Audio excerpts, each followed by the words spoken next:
is Mz B. Welcome to a Quickie with Mz B. It's another week. Today is that dreaded Monday. Back to work. Ugh. Anyways, we got something to talk about this week. Well, hopefully will make you laugh. It's called All Things That You Wanted to Say But Didn't. This will be interesting. Okay, John, so this is going to be the things that you always wanted to say to your coworkers or maybe your manager or supervisor, but You're fired. you probably shouldn't have. Yeah. Hi, You you're can't fired. fire me. I just hired you. You're stupid. You're ugly, and you're fired. I'm handsome, slightly overweight, and I'm hired. See how you are. Yeah, works for me. Yeah. So would you like to go first? Because my story's, it's going to suck up an entire half. Okay. Well, I'll tell you the one that just recently happened to me, and I just didn't know quite how to answer it. And you know where you have those moments where you're just caught off guard, and you're like, an hour later, you get that, brainstorm going, oh, I should have said. Yeah, scenarioizing. That happens to me. Yes. I'm in the car looking at the mirror, arguing with the rearview mirror. Yeah, I got it. I gave it a name. So there was this gal that just started not too long ago, and she was in my other coworker's office, and I had to go there to ask her a question or something, and she said, oh, have you met so-and-so? I'm not going to say names because I don't know if she listens to any podcasts. Probably so smart. I'm sorry. So she says, oh no. And so we, introduce each other. And then she says to me, well, I'd shake your hand and all, but I'm a germaphobe. Okay. And I'm just like standing there. And of course, my only snarky remark was, that's okay. I don't like people in my personal space. Wow. But after, you're sitting there replaying the whole conversation in your head, and I thought to myself, if you truly are, quote unquote, a germaphobe, you wouldn't be touching anything. Because you know how people that have that, have to wash their hands multiple times and the hand sanitizer and stuff. Well, you get people they freak that out are when they touch shit. Against stuff. People. They Right. don't like money. They don't. But I don't know. Some people are weird about that. They call themselves a germaphobe, and you're like, you ever touch a doorknob? Well, yeah. Well, I'm fine yeah. with that. Well, you can't be fine with that. That's where people. You can't be. Yeah. Have you So touched the next time toilet you see handle? this person, what you want to do is when you walk in, just walk up Excuse to me. him with a smile and go, "So how? Wait, hold on." Pull a glove out, snap it on your hand, and go, "So how you been?" Or no, when I have to pass out my items during the course of the day to the people that come in my office, I'll wait for her, snap on the glove, and then hand her item and go, There here you you go. go. Or spray a cloud of Lysol, jump into Yeah. it, do a spin, snap on the glove, and go, "Here's your paperwork." In Everybody's the their own plastic person. bag. Wipe that down. Hygienically sealed. I had them Yes. take this down where the doctors get all the equipment sterilized. Yes, they ran it right through Yeah. the autoclave. You're good to go, sweetie. Yes, indeed. That was my first one, but it just completely caught me off guard. I've never heard anybody say that before. I've had It's horrible.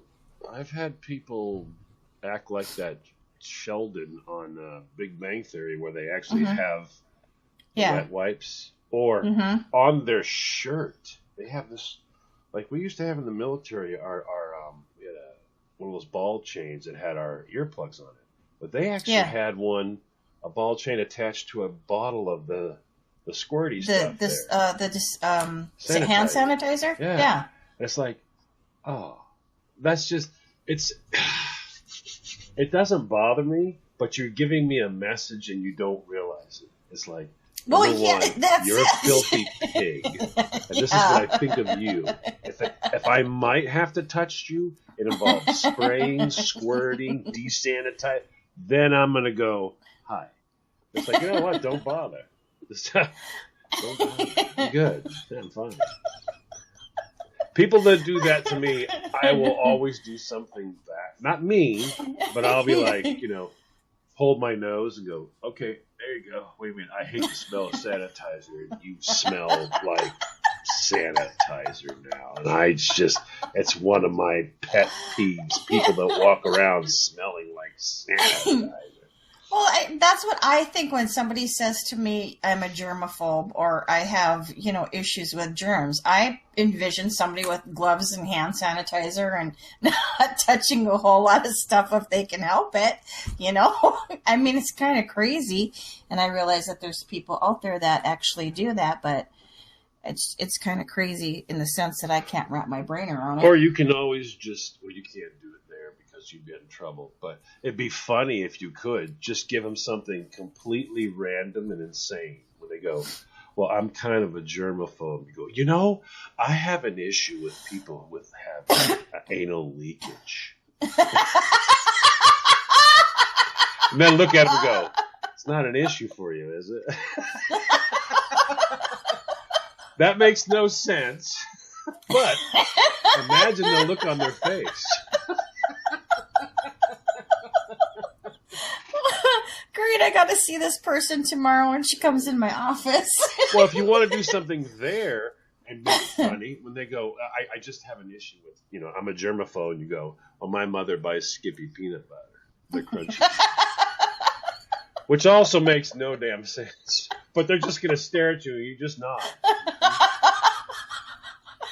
They're going to be like, can someone else get my money from now on?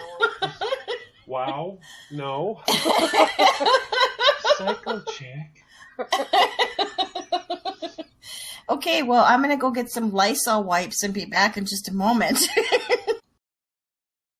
Welcome back, everybody. You're listening to A Quickie with Mz B. If you missed the first half of the episode, please go back and check that out. Thanks for listening, by the way. So, John, now we're going to hear your story. Yes, this was one of my former lives at work.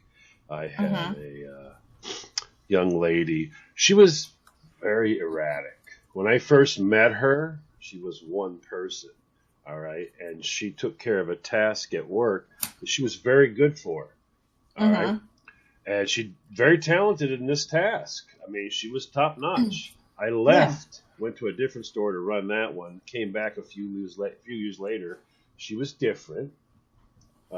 Seemed like she had began to engage in a little happy pastime at home, maybe, involved perhaps some sort of narcotic. Because she was changed. But we had a big sale coming up, and we had to tag everything in this joint. So I'm like, she came in one day and goes, if I can just tag, I don't have to wait on anybody. I can wear plain clothes, and I'll just get in there, and I will just hammer it out. And I'm thinking, I would like that.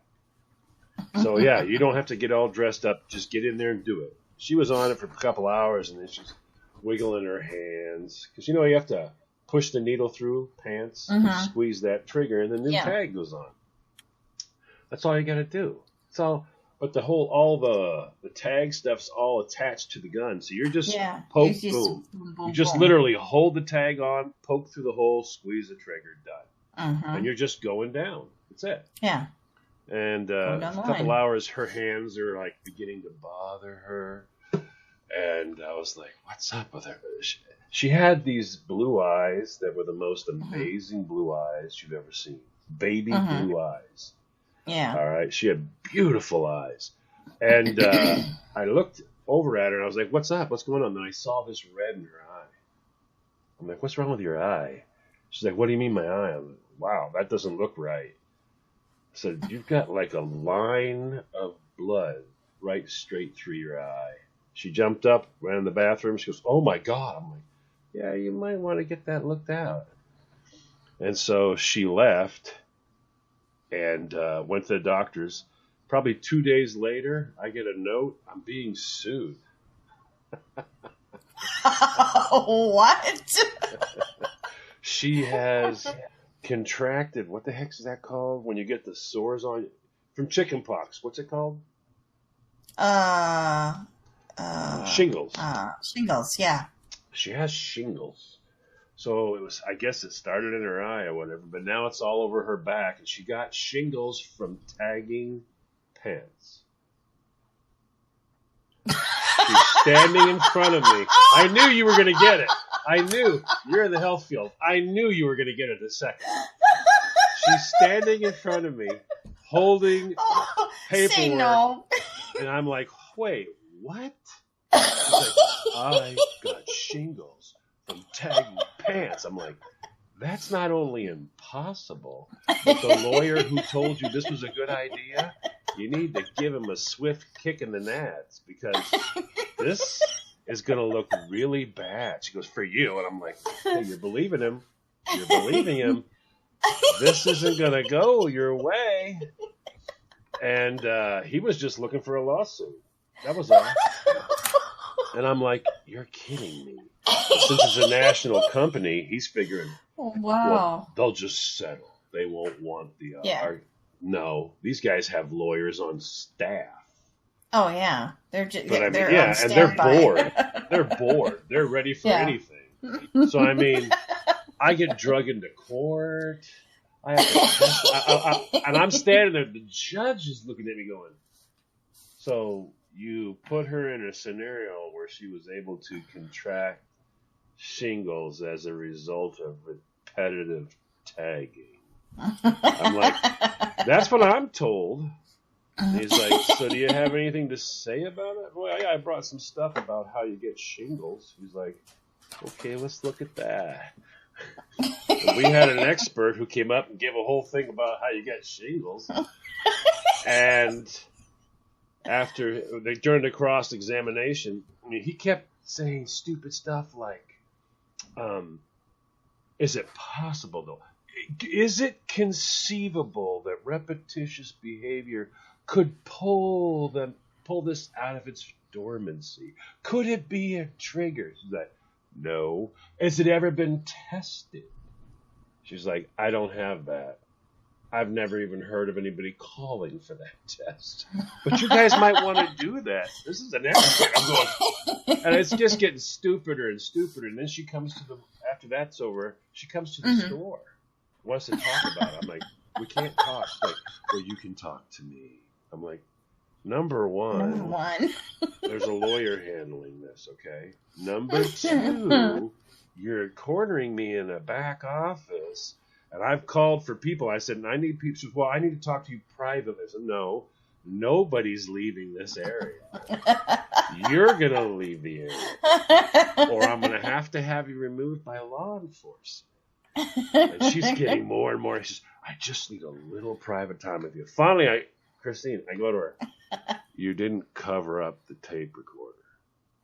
It's in your pocket right there. She's like, and she's got a cord pulled out, and it's right here on her collar. She didn't even bother to cover anything up. I'm like, what are you talking about? I'm like, that? She's like, what? I said, I don't know what your plans are here, but I'm not going into a room with you, number one, privately. That's not happening. Not without witnesses. And number two, you're going to leave. And I had so many things I wanted to say to her right there. She thought she was going to pull a stunt, trick me, get me on tape, admitting that I knew all along that repetitious behavior would give you shingles. I'm like, oh my. I finally went, call the cops. And I've known this girl for years. And this all happened in a blink of an eye. 1 minute she's going like this. My hands are sore from tagging. I went, okay, we'll take a break. And I look at her and go, what's wrong with your eye? So from that moment, what's wrong with your eye? You should get that looked at till she shows up there. I have ruined her life. I have caused her to contract shingles from putting price tags on pants.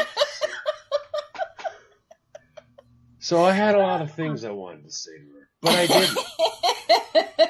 And you know me. I'm not good at holding back. And that's my story. And on that note, I think we better go have a drink. Two.